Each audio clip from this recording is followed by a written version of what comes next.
nalalaktaw sa di na tumanaw. Pipilipit sa sakit ang mga leeg ng mga butaw na nakisawsaw. Kahit pala magsumigaw sa lakas na hiyaw mo, ako ang iyong napalitaw. Kahit sa kilos dating ang karakas at angas, taig niya ako ano daw. Isa kang pangahas kaya tagbas, di ka ba kinalabit ang kayabangan mo? Masyado ka bate, di umaabante, lunod sa sariling kababawan mo. Inaasahan ko kahit sa ang lugar tayo ay magpapanagpo. Magkakaalamang matapang ka lamang kapag ikaw ay nasa likod ko. Kaya pag gumarap ako tumakbo, ilabas sa sungay mo na tatlo. Dinay ka na nabatamin na maliit mo dahil narating niya yung level ko. Sige Yuri, pakitaan mo, napasuhin mo ang mga nagmamagaling. Sige saan mo sila, wag kang mga basi. Yung na ang bahala pag may dapat patayin. Takot ako siga, pero pag ako'y inabay ibang usapan na yan. May kaso ka dyan, di nga ako buo kahit na wala mga nanong kaya pag sinaktan. Kung di ka ko may ilalabas nila ako kilala kapag dumilim na ang mga paningin ko. Nakulagot to sa kasasapak ko, baka mamatay to, awatin nyo ako. Sino daw ako, ligo ako to, ako ang malakit sa pangarap mo. Hanggat dumataloy ang flow na may G sa pangalan, dinikin sa leeg mo. Nangangalampag kami kaya tumabero, mag-isa walang bahala. Ang mga sabi-sabi, lintik lang ang walang gate. Sa mga nangapi, anak ka ng putakte.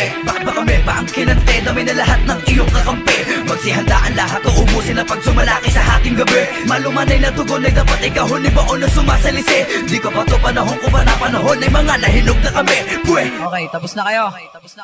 Ako naman ha. Okay, game.